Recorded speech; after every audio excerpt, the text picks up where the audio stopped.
வணக்கம். இந்த சிறப்பு நேர்காணல் நிகழ்ச்சிக்கு உங்களை வரவேற்பது அமலா ராஜேந்திரன். தமிழ் சினிமால தனித்துவமான ஆட்கள் வெகு சிலர் தான் இருப்பாங்க. அதுல இவர் ரொம்பவே தனித்துவமான ஒருத்தர். இவர் குண்டக்க மண்டக்க பேசினாலும் சரி, எடக்க முடக்க பேசினாலும் சரி, இவருக்குன்னு ஒரு பெரிய ரசிகர் பட்டாளம் இருக்கு. சினிமாவையே ரொம்ப ஆழமா பார்க்கக்கூடியவர். சினிமாவை தாண்டி சமூக பிரச்சனைகளுக்கும் இவர் சினிமாக்கு வந்த காலகட்டத்திலிருந்தே குரல் கொடுக்கக்கூடிய ஒருத்தர். வணக்கம் திரு பார்த்திபன். நான் சொல்லிடுறேன். பேசலாம் சார். முதல்ல வரைக்கும் வந்துருச்சு. பேசலாம் சார். நியூஸ் 18 நேயர்களுக்கு என்னுடைய பணிவான வணக்கம், வாழ்த்துக்கள். நியூஸ் 18 ஆசிரியர் திரு குணசேகரன் அவர்களுக்கு தென்னகத்துல முதல் முறையா ஒரு கோயங்கா விருது அவர் பெற்றதுக்காக இப்ப கேட்கலாம். நன்றி சார். பார்த்திபன் சார் கிட்ட எங்களுக்கு பேசுறதுக்கு நிறைய இருக்கு.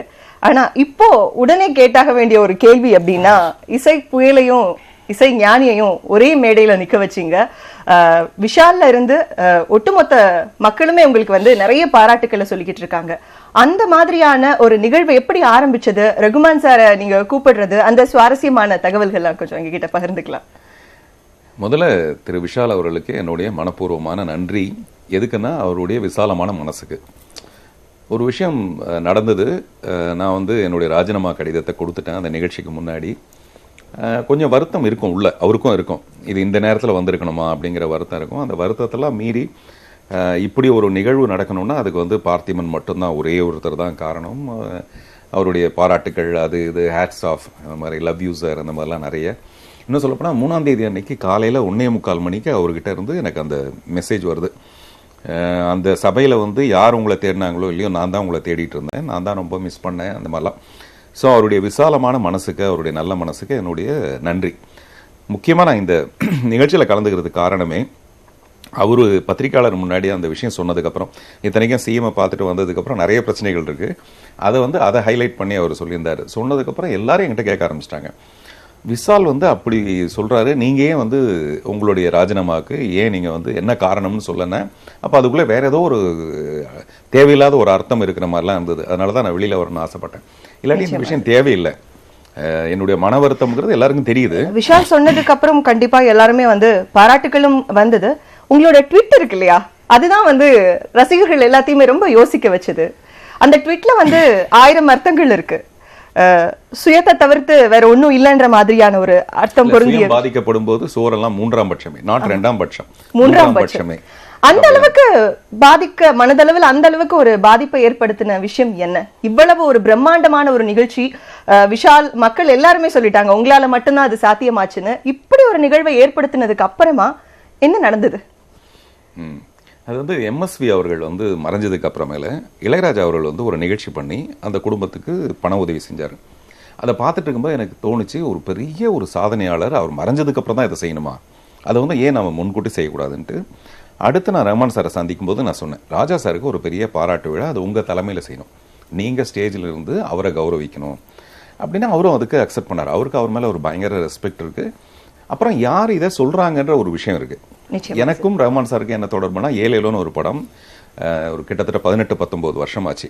நிறைய லட்சங்கள் அதில் செலவு பண்ணி இன்னும் அந்த படம் நடக்கல, ஏதோ ஒரு காரணங்கள். பட் நான் ஒரு நட்பை மட்டும் காப்பாற்றிக்கிறேன். நான் ஒரு தயாரிப்பாளர், அந்த படத்துக்கு இத்தனை லட்சம் போயிடுச்சுன்னா நான் வருத்தப்படாமல் அந்த நட்பு ரொம்ப பெரிய விஷயமா வச்சுருக்கேன். ஆனால் இன்னமும் ரஹ்மான் சார் என்ன சொல்லுவார்னா, அந்த படத்தை உடனடியாக பண்ணுவோம், எப்போ வேணாலும் பண்ணுவோம், கூடிய சீக்கிரமாக பண்ணலாம், 70 வயசு 80 வயசில் கூட டைரக்ட் பண்ணலாமேங்க, ஒன்றும் தப்பு இல்லைன்ற மாதிரி என்னை என்கரேஜ் பண்ணுவார். ஸோ அந்த நட்போடு தான் நான் போய் அவர் அணுகிறேன். இந்த ப்ரொடியூசர்ஸ் கவுன்சிலுக்குள்ளே நான் வந்ததுக்கப்புறமேல ராஜா சாருக்கு ஒரு பெரிய இந்த மாதிரி பாராட்டு விழா பண்ணணும். இது ஏற்கனவே இருந்த கவுன்சிலோட முடிவு தான், அது அவங்களே பண்ணுறதா வச்சுருந்தாங்க. நாங்கள் வந்ததுக்கப்புறம் விஷால் அறிவிக்கிறாரு, இந்த ஷோ டைரக்டர் அவர் தான். ஏன்னா ராஜா சாருக்கு ஒரு பாராட்டு விழான்னா நான் அவர் மேலே தீவிர பக்தன்னு எல்லாருக்கும் தெரியும்.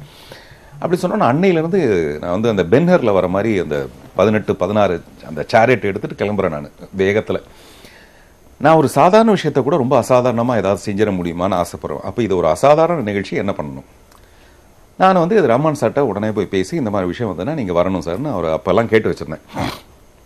அப்புறம் வர வர என்ன ஆயிடுச்சுன்னா, கிட்ட நெருங்க ஒரு லான்ச் ஒன்று பண்ணோம், டிக்கெட் லான்ச்னு ஒன்று மகேந்திரா சிட்டியில் ஒரு நிகழ்ச்சி ஒன்று பண்ணோம். அதுக்கு முன்னாடி நான் நிறைய விஷயங்கள் வச்சுருந்தேன். ஒரு 500 ஹார்மோனியை பெட்டி வச்சு அதுக்கெலாம் நான் ஏற்பாடு பண்ணிட்டேன். அதுக்கு நடுவில் ராஜா சார் நடந்து வரணும். ஒரு டாப் ஆங்கிளில் பார்த்தா அவ்வளோ பியூட்டிஃபுல்லாக இருக்கும். நடுவில் ஒரே ஒரு ஹார்மோனியை பெட்டி, அது நடக்க முடியல. அதுக்கு நிறைய காரணங்கள் இருந்தது. அது பரவாயில்ல, போனால் போட்டோம்னு சொல்லிட்டு ஒரு 4 வரி எழுதியிருந்தேன். இந்த பலூன் பறக்கிறதுக்கு அதுக்கு கீழே இருக்க அந்த கேஸ் தான் காரணமாக இருக்கலாம், பட் தமிழர்களோட உற்சாகம் உச்சமாக பறக்கிறதுக்கு இசைஞானியோட இசை தான் காரணம். இப்படிலாம் எழுதி வச்சுருந்தேன். இதெல்லாம் நான் போஸ்ட் பண்ண சொல்லிக்கிட்டே இருக்கேன், நடக்க மாட்டேங்குது. ப்ரீவியஸ் டே அங்கே வந்து சரவணன் ஒருத்தர் இருக்கார், அவர் எனக்கு ப்ரீவியஸ் டே ஃபோன் பண்ணி சொல்கிறாரு, ரமணான்னு யாரோ ஒரு ஆக்டரான் சார், அவர் சொல்கிறது ரமணான்னு ஒரு ஆக்டரான் சார், அவர் சொல்கிறாரு இந்த மாதிரி நான் தான் ஸ்கிரிப்ட் எழுதிட்டு வரேன், அதனால் நான் வந்ததுக்கப்புறம் நீங்கள் எதுவாக இருந்தாலும் செஞ்சுக்கலாம், அது வரைக்கும் ஒன்றும் செய்ய வேணான்னு சொல்லிட்டாருன்னு. நான் பயங்கர அப்செட்டு. ரமணா வந்து ஸ்கிரிப்ட் எழுதி அப்புறம் நான் அங்கே என்ன பண்ணுறது? நான் ஸ்கிரிப்ட் எழுதலாம், அவர் ஈவெண்ட் பண்ணுறாரு. அது வந்து எனக்கு ரொம்ப கஷ்டமாக இருந்தது. சரி, அப்படி நான் என்ன பண்ணேன்னா அந்த காம்பேர் பண்ணுறது நான் பண்ணலன்னு சொல்லிட்டு ஆஃப் ஆகிட்டேன். நம்மளுடைய எந்த கோவத்தையும் எந்த மரியாதையும் இதில் காட்டுறதுக்கு அவசியம் இல்லைன்ட்டு. நெக்ஸ்ட் டே அன்னைக்கு அந்த பர்டிகுலர் டே ஈவெண்ட் அன்னைக்கு பார்த்தீங்கன்னா ஒரு 11 மணி வரைக்கும் காம்பேர் யார் பண்ண போகிறான்னு தெரியல. அப்போ எனக்கு எதிர்க்க நந்தா உட்காந்துருக்காரு. நான் சொல்கிறேன், யாராவது ஒரு பொண்ணை ரெடி பண்ணலாங்க, எனக்கு சாயங்காலம் ஃபங்க்ஷன், நீங்களே சொல்லுங்கள் சார் அப்படின்ட்டாரு. நான் ஒரு கோஆர்டினேட்டர்கிட்ட பேசி, ஹாரிஸ்னு ஒருத்தர்கிட்ட பேசி யாராவது ஒருத்தர் அரேஞ்ச் பண்ணுங்கன்னு சொல்லி முடிச்சதுக்கப்புறம் நான் தான் சொல்கிறேன், இல்லை சார் நீங்கள் அந்த பொண்ணை கேன்சல் பண்ணிவிடுங்க, நான் வேற ஒரு பொண்ணை வர சொல்கிறேன். நான் சொன்னேன், நான் தான் நீங்கள் அதை முன்னாடியே சொல்லியிருக்கலாமே, பக்கத்தில் வந்து துரைராஜ்னு ஒருத்தர், கஃபார்னு ஒருத்தர், இவங்களாம் இருக்காங்க, முன்னாடியே சொல்லியிருக்கலாமே, நீங்கள் இதை நான் சொல்லி முடிச்சதுக்கப்புறம் சொல்கிறீங்க, அதெல்லாம் ஒரு விதமான இன்சல்ட் அப்படின்னா. இல்லை சார் நான் சொல்கிறேன் சார் அப்படின்னாரு. அப்படின்னா என்ன அர்த்தம்னா, அவங்களுக்கு நான் இந்த நிகழ்ச்சியில் நான் முன்னாடி வர்றது அவங்களுக்கு பிடிக்கல, அவங்க தான் அந்த ஈவெண்ட் பண்ணுறாங்க, அவங்களுக்கு அது பிடிக்கல. அப்படி பார்த்தா அன்றைக்கி நான் சைலண்ட்டாக அப்படியே கம்முன்னு ஒதுங்கி போயிட்டேன். ஸ்டேஜில் என்ன நடந்ததுன்னா, அந்த தெருக்கூத்துலலாம் நடக்கும் தெரியுங்களா, சைடில் இப்போ நீ போய் பேசு அந்த மாதிரி. அது வந்து எனக்கு எப்பவுமே பயமான ஒரு விஷயம். கொஞ்சம் ஆர்டர் இருக்கணும், அதுக்குள்ளே ஒரு பர்ஃபெக்டாக ஒரு விஷயம் நடக்கணும்ட்டு ப்ராப்பரா ஆர்கனைஸ்டாக பண்ணாமல் அது போய் பேசு இது போய் பேசு அப்படின்னா, அந்த பொண்ணை அப்போ தான் வராங்க, அந்த கம்பேர் பண்ணுற பொண்ணை. அவங்க வந்து மைக் எடுத்து நீட்டி இந்தியாவிலேயே சிறந்த இசையமைப்பாளர் யார் அப்படின்னு மைக்கை நீட்டுறாங்க. ஜனங்கள்லாம் கம்னு இருக்காங்க. அது வந்து மெதுவாக டியூன் பண்ணப்படணும். ஆடியன்ஸோட ரியாக்ஷனே நமக்கு மெதுவாக தான் ரைஸ் ஆகும். அது யார் பேசுனா அது வரும்ன்றதுலாம். ராஜா சார் சென்டர் ஸ்டேஜில் உட்காந்துருக்காரு. அதெல்லாம் எனக்கு கூனி குறுக்கி போகிற மாதிரி இருக்கு. ஐயோ, என்ன இப்படி பண்ணக்கூடாது இந்த நிகழ்ச்சி. ஸோ இந்த மாதிரிலாம் 1-2 கிடையாது, நிறைய நடந்த உடனே நான் வந்து ஆஃப் ஆகிட்டேன். அன்றைக்கி நைட்டே நான் சொல்லிட்டேன், இந்த ஷோ டைரக்டராக நான் இருக்க மாட்டேன் அப்படின்றத சொல்லிவிட்டு நான் விலகி வந்துட்டேன். பட் என்னென்னா, இந்த ஷோவோட பெரிய ஹைலைட் வந்து ரமண் சார் அங்கே வர்றது. நிச்சயமா அங்கே என்ன ஒரு பிரச்சனைனா, நம்ம ராஜா சார்கிட்ட போய் பேசி முதல்ல அவர்கிட்ட பர்மிஷன் வாங்கிட்டு, ரஹ்மான் சார் ஸ்டேஜுக்கு வரணும் சார், வர சொல்லு அப்படின்னாரு. அவர் ஏதாவது ஒரு பாட்டு பாடினா நல்லாயிருக்கும் சார் அப்படின்னா. பாட்டும் என்ன பாட்டுன்னு சொன்னீங்கன்னா அப்படின்னு அவரே செலக்ட் பண்ண சொல்லு அப்படின்னாரு. அப்பா குஷி. இங்கேருந்து ரஹ்மான் சார்கிட்ட போய் நம்ம சொல்லும் போதே ரொம்ப லேட்டாக போய் சொல்கிறோம். ஏன்னா நம்மளுடைய ஷோ கன்ஃபார்ம் ஆனதே ரொம்ப லேட்டு. ராஜா சார்கிட்ட போய் பர்மிஷன் வாங்கிட்டு அங்கே போனதே லேட்டு. அந்த டைமில் வந்து அவர் 25ஆம் தேதியிலேருந்து, தட் இஸ் ஜனவரி 25லேருந்து பிப்ரவரி 9ஆம் தேதி வரைக்கும் வெளிநாட்டில் இருக்கார். 2-3 அவர் சொன்னார், நீங்கள் பாடணும் சார். நான் எல்லாம் பாடலாம், முதல்ல நான் வரணும் இல்லைங்களா, இந்த டேட்டை வந்து இவ்வளோ லேட்டாக சொன்னீங்கன்னா நான் என்ன பண்ணுறது, நீங்கள் கொஞ்சம் டேட்டை ஏதாவது மாற்றி வைக்க முடிஞ்சதுன்னா நான் வரேன். உடனே நான் விஷாலுக்கு பேசினேன். நானும் ரஹ்மான் சாரும் பேசிகிட்டு இருக்கிறது ராஜா சாருக்கும் விஷாலுக்கு மட்டும்தான் தெரியும், வேறு யாருக்குமே தெரியாது. விஷால்கிட்ட ஃபோன் பண்ணி சொன்னால் மாற்றிக்கலாம் சார், அவரும் வந்தார்னா நல்லா தானே இருக்கும் அப்படின்னாரு. ப்ராக்டிக்கலாக மாற்ற முடியல. அதுக்கப்புறம் மறுபடியும் போய் ரஹ்மான் சார்கிட்ட போய் 3ஆம் தேதி நீங்கள் வந்தால் நல்லாயிருக்கும் சார். அது வந்து ஒரு நடையாக நடந்துகிட்டு இருக்கேன். இதுக்கு நடுவில் என்ன பண்ணுறேன்னா, 3ஆம் தேதி அன்னைக்கு ராஜா சார் ஸ்டேஜில் இருக்கார். அது ஷோ வந்து பிரமாண்டமாக இருக்கும். ஏன்னா நம்ம எல்லாம் ஒரு என்ன சொல்கிறது பிரமிப்பில் இருப்போம். பட் 2ஆம் தேதி ஷோ நம்ம என்ன பண்ண போகிறோம், அதுக்காக நான் சிவமணி கிட்ட பேசி அவருடைய ஏதோ ஒரு ப்ரோக்ராமை கேன்சல் பண்ணி, இதெல்லாம் எப்போனா 2 மாதத்துக்கு முன்னாடியே பண்ணிவிட்டு, ஒரு சந்திரலேகா மாதிரி ஓப்பன் பண்ணோன்னா ஒரு 1000 ட்ரம்ஸு வச்சுட்டு ட்ரம் சிவமணியோட இதுலேருந்து ஆரம்பிக்கிறது. இப்போல்லாம் ராஜா சார் உட்காந்துருக்காரு. நம்ம வந்து அவரை இசையால் கௌரவப்படுத்தணும். இதுதான் ஒரு 2 சாங் ராஜா சாருடைய சாங்கு. ஸ்டேஜில் யார் இருப்பாங்கன்னா, ஆர்கெஸ்ட்ரா பீப்புளே இருக்க மாட்டாங்க. ஆர்கெஸ்ட்ராவுக்கு பதிலாக எல்லாருமே மியூசிக் டைரக்டர். ஒருத்தர் வந்து அது போடுவார், ஒருத்தர் கீபோர்டு வாசிப்பார், ஒருத்தர் வந்து வயலின் வாசிப்பார். நம்ம மியூசிக் டைரக்டருக்கு எல்லாருக்கும் இந்த திறமை இருக்குது. ஒருத்தர் வீணை வாசிப்பார். இவங்க எல்லாரையும் ஸ்டேஜில் உட்கார வச்சு எல்லா மியூசிக் டைரக்டரும் சேர்ந்து ராஜா சாருக்கு செய்கிற ஒரு மரியாதையாக அவருடைய பாடல் யாரோ ஒருத்தர் மியூசிக் டைரக்டரே பாடணும். அந்த மாதிரி இப்போ விஜய் ஆண்டனி இருக்காருன்னா அவர் பாடணும். இப்படி ஒரு விஷயம், இதெல்லாம் நான் வந்து பிளான் பண்ணி வச்ச விஷயம். இதை எதையுமே செயல்படுத்த முடியல, இது எதுவுமே எடுத்துகிட்டு போகல. ஏன் எடுத்துகிட்டு போகலன்னா, அந்த ஈவெண்ட் பண்ணுறது அவங்க 2 பேர். நான் கேட்டுக்கிட்டே இருக்கேன், ஏங்க சிவமணி இன்னும் ஃபிக்ஸ் பண்ணல அப்படின்னா, சிவமணி ஃபிக்ஸ் பண்ணல. பொறுத்து பார்த்துட்டு அவர் என்ன பண்ணாருன்னா, அவர் ஹைதராபாத்தில் வேறு ஏதோ ஒரு ப்ரோக்ராமை ஃபிக்ஸ் பண்ணிக்கிட்டாரு. இதெல்லாம் நான் ஷோ டைரக்டராக இல்லாதப்போ கூட பரவாயில்ல, நீங்கள் யாராவது பண்ணுங்க, நான் பின்னாடி இருந்து பண்ணுறேன்.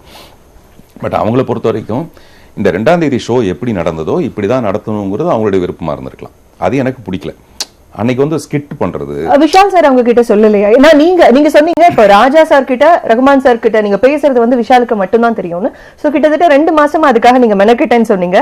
அப்படி இருக்கும்போது விஷால் அந்த இடத்துல தலையிட்டு நிறைய விஷயங்களை எதுவும் என்னுடைய வருத்தத்துக்கு முக்கியமான காரணமே அதுதான். இப்போ மிஸ்டர் விஷாலை பொறுத்த வரைக்கும் அந்த நடிகர் சங்கத்தோட விஷயம் பூரா பண்ணது ரமணா நந்தா தான் பண்ணாங்க. அப்புறம் ரொம்ப ஹார்ட் ஒர்க்கர்ஸ். இப்போ நான் வந்து கிரியேட்டிவா இருக்கலாம், நம்ம வந்து கால் மேல காலை போட்டு யோசிக்கலாமே தவிர அவங்க தான் களத்தில் இறங்கி வேலை செய்கிறவங்க. அவங்க ரொம்ப ஸ்ட்ராங்கா, அவருக்கு ரொம்ப ரைட் ஹேண்ட் லெஃப்ட் ஹேண்டு அந்த மாதிரிலாம். அப்புறம் அந்த நாம் ஒருவர்னு ஒரு நிகழ்ச்சி எல்லாமே அவங்க தான் பண்றாங்க. அதனால விஷாலுக்கு வந்து அவங்க ரொம்ப முக்கியம். அவங்க ரொம்ப முக்கியம்னு எனக்கு தெரிஞ்சுதான் நானே வந்து அந்த ஷோ டைரக்டரா இருக்க மாட்டேன்னு சொன்னேன். எதுக்கு அனாவசியமான ஒரு சங்கடம்னு சொல்லிட்டு நானே வெளியில வந்துட்டேன்.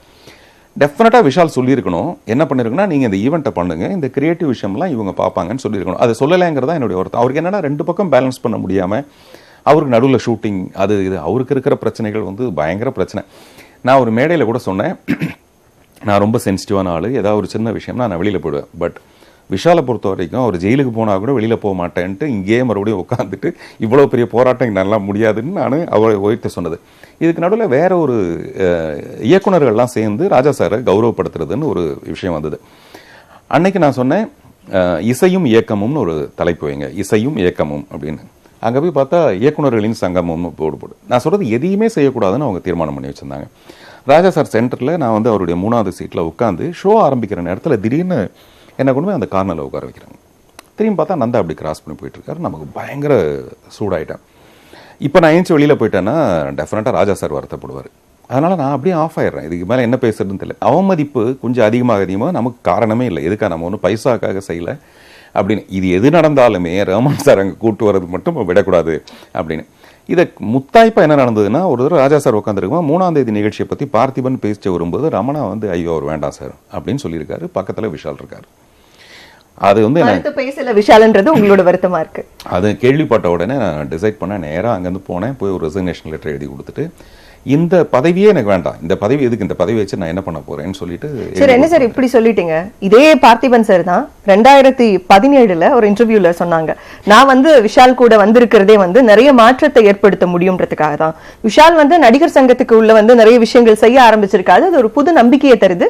கண்டிப்பா அவர் நிறைய மாற்றத்தை ஏற்படுத்துவார்னு ஒரு நம்பின ஒரு ஆள். சமீப காலங்கள்ல உதய் கூட ஒரு இன்டர்வியூல சொல்லியிருந்தாரு, என் வீட்டு ஆட்களை கூட எதிர்த்து நான் வந்து நின்று விஷாலுக்காக சப்போர்ட் பண்ணேன், ஆனா அவர் குறைஞ்சபட்சமா எங்களுக்கு போனுக்கு கூட ரெஸ்பாண்ட் பண்ண மாட்டேங்கிறாரு அப்படின்னு. எல்லாரும், நீங்களா இருக்கட்டும், விஜய் சேதுபதியா இருக்கட்டும், எல்லாருமே சொல்ற விஷயம் இந்த பிரச்சனைக்கு உடனே தீர்வு காண முடியாதுன்னு. அது பிராக்டிக்கலா அது உண்மையா கூட இருக்கலாம்.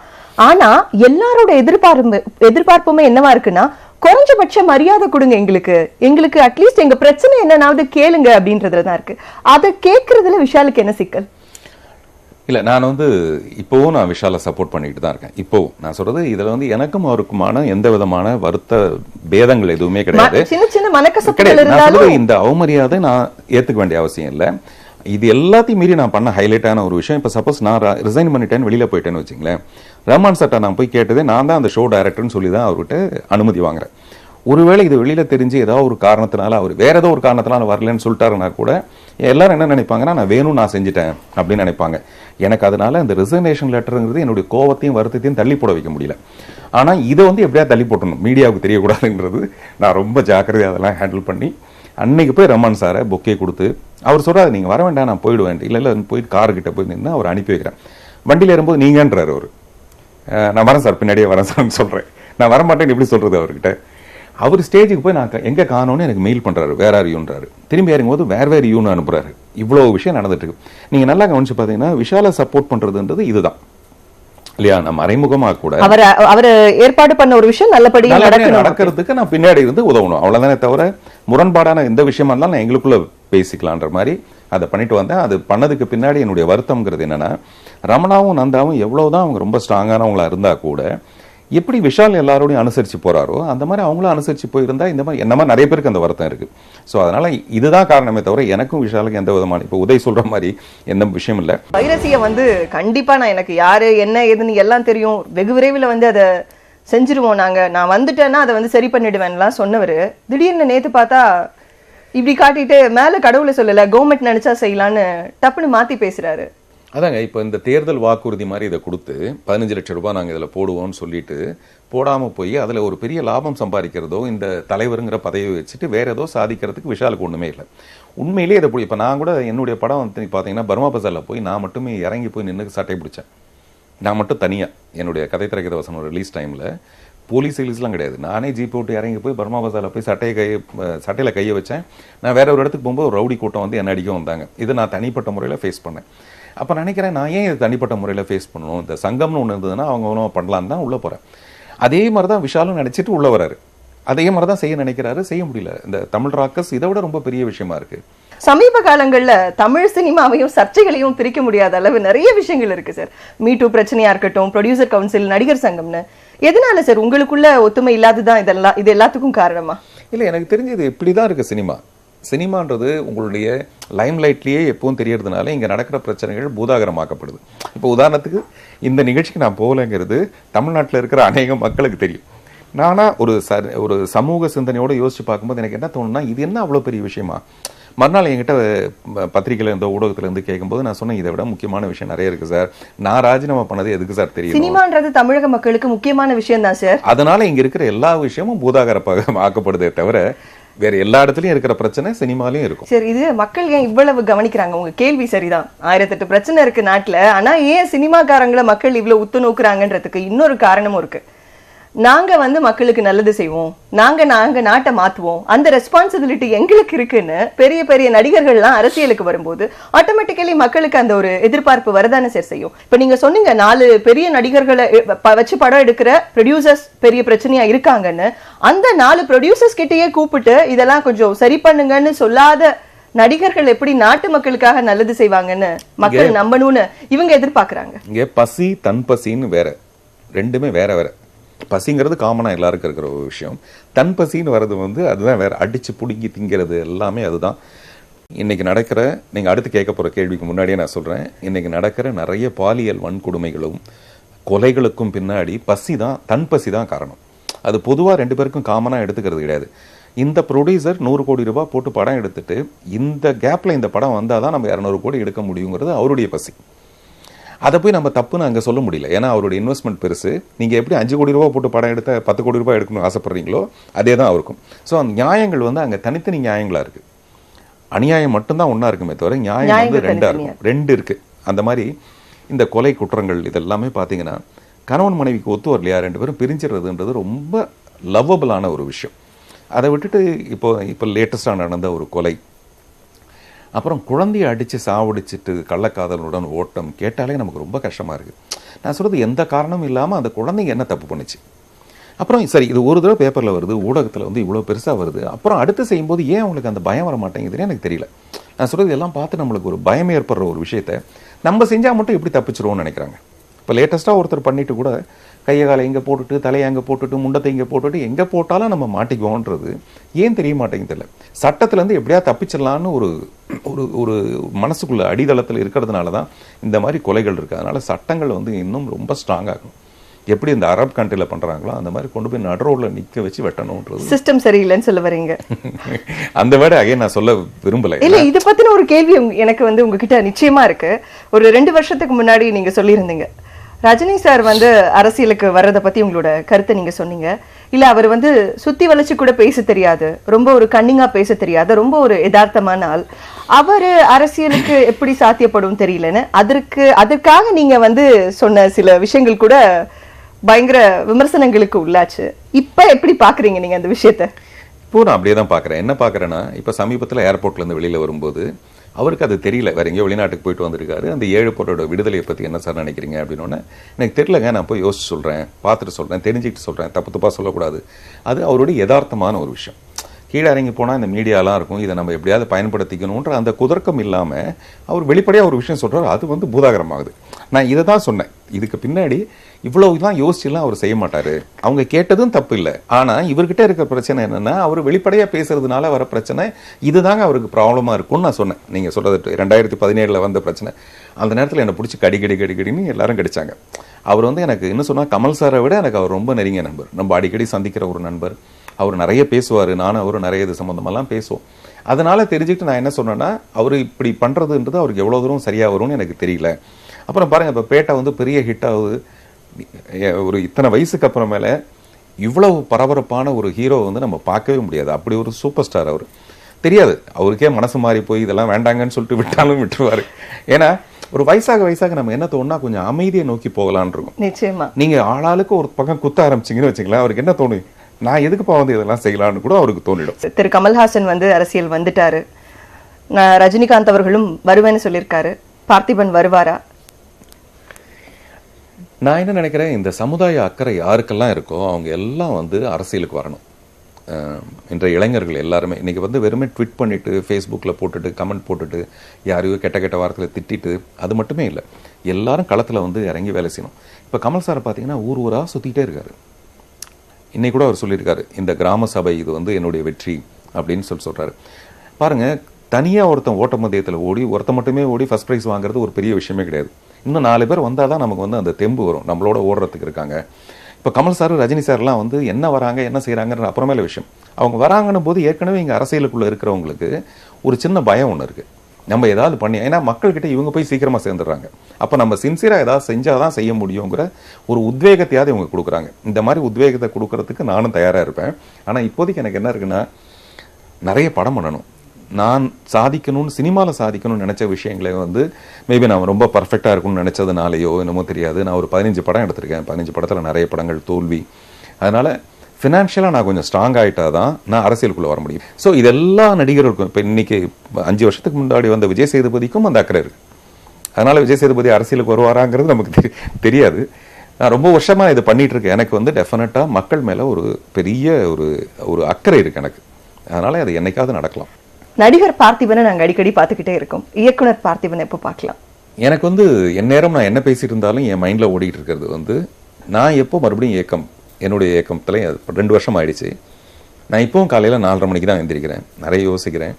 உள்ளே வெளியே 2ன்னு ஒரு படம், அதை உடனடியாக பண்ணணும்னு நினைக்கிறேன். இவ்வளோ நேரம் எங்களுக்காக வந்து நேரத்தை பகிர்ந்துக்கிட்டு பல கருத்துக்களை பகிர்ந்துக்கிட்டீங்க. நன்றி சார். ரொம்ப நன்றி. அப்புறம் இந்த மாதிரியான ஒரு ஊடகம் இருக்கிறதுனால தான் நிறைய விஷயங்களை நம்மளால பதிவு பண்ண முடியுது. சரியான விஷயங்களையும் தவறான விஷயங்களையும் பதிவு பண்ண முடியுது. இன்னைக்கு நான் வந்து முதல்ல இந்த ரஹ்மான் சார் ராஜா சார் ஷோவில் நான் ஏன் கலந்துக்க முடியலன்னு சொல்றது ஒன்று. பைரசிங்கிற ஒரு விஷயம் ரொம்ப சின்ன ஆட்கள் இருந்து ரொம்ப பெரிய ஆட்கள் தவறு பண்றாங்க. எல்லாருமே என்ன நினைக்கிறாங்க, சட்டத்தில் இருக்கிற ஓட்டையை வச்சு தப்பிச்சிடலான்னு தான் கொலைகள் கூட நடக்குது. அதனால அது இனிமேல் நடப்படக்கூடாதுங்கிற ரொம்ப ஸ்ட்ராங்கா சொல்லணுன்றதுக்காக வாய்ப்புக்கு நன்றி.